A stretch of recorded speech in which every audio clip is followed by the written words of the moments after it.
Hello dear friend, let's discuss this question. Two wires are made of same material and have the same volume. However, wire 1 has cross-section area A and wire 2 has cross-section area 3A. If the length of wire 1 is increased by delta x on applying force F, how much force is needed to stretch wire 2 by the same amount? तो हमारे पास दो wire हैं, तो इसमें एक बात बोली गई है कि दोनों की वॉल्यूम जो होगी वो सेम होगी। वॉल्यूम अगर किसी वायर की मान लीजिए क्रॉस सेक्शन एरिया ए है और लेंथ एल है, तो वॉल्यूम होती है एरिया इनटू में लेंथ एल।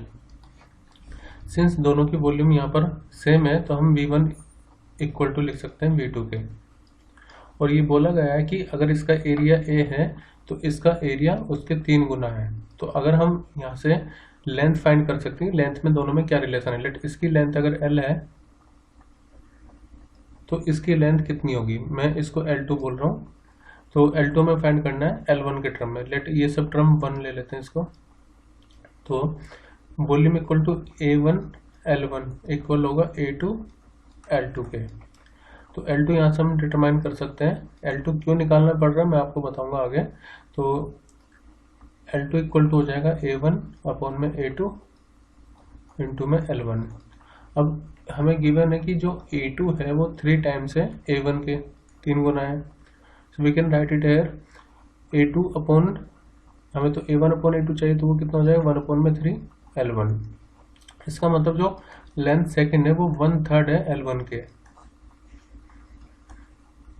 देखो क्योंकि दोनों ही वायर सेम है तो इसका मतलब दोनों के यंग्स मॉडुलस सेम होंगे। Y1 इक्वल होगा Y2 के। According to given condition Y1 किसके इक्वल होगा Y2 के।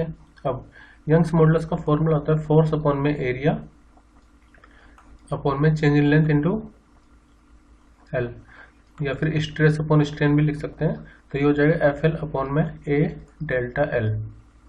हमसे पूछा गया है कि लेट इस पर अगर हम फोर्स F1 लगा रहे हैं तो F2 कितनी होगी सच दैट कि अगर इसमें change in length delta x है तो इसमें भी change in length delta x हो। तो हमें बेसिकली फोर्स निकालनी है, वो फोर्स निकालनी है कि जब दोनों में एक्सटेंशन सेम हो।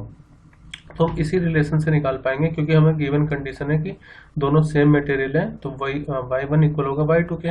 अब y1 कितना होगा, तो y1 होगा F1 L1 अपॉन में A1 और डेल्टा x दोनों में सेम होगा तो मैं उसमें x1 x2 नहीं लिख रहा हूँ। और यंग्स मॉडुलस सेकंड का F2 L2 अपॉन में एरिया 2 और यहाँ पर डेल्टा x। तो डेल्टा x तो सेम है, इसको हटा सकते हैं। दूसरा इसी को आप ऐसे लिख सकते हैं F1 L1 अपॉन में A1 equal to F2 L2 upon में A2। हमें निकालना है फोर्स 2।